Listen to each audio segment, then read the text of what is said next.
So on page 33, which I think is a phenomenal page to choose, like I love this page so much. We have the first panel where they're both sitting in the car and it's very, very blue, but you get that one dot of red, right?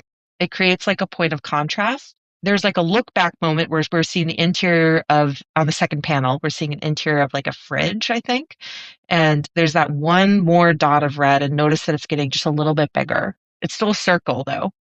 We go to these next two panels, panels 3 and 4, and it starts out ambiguous, that red kind of creeping in. It's soft at first, but then we get the edges of the goldfish kind of forming behind the speech bubble until we fully see the goldfish. Now the size has gotten a lot more bigger. It's taking much more of the composition up.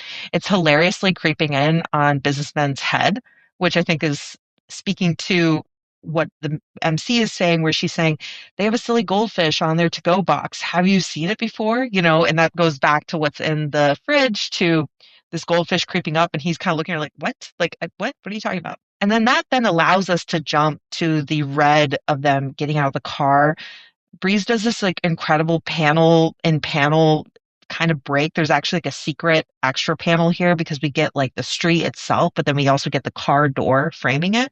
And then we see the Chinese restaurant where goldfish is the like logo. We get the lantern on the second to last page, and then we get something that I tell my students about a lot is whenever anyone looks at an image, we look for patterns and repeating shapes. And so we get the lantern as the establishing. We've established the red, we established the goldfish, but then all of a sudden we get the repeating pattern of the lanterns in that final panel. We've now entered a new palette, and our eye has recognized the repetition of all those little red circles until we get to the end. And Breeze did such an incredible job of like tying it into the narrative too, into like what the person is saying. To me, it's an incredibly successful like page of comic. Like it's phenomenal.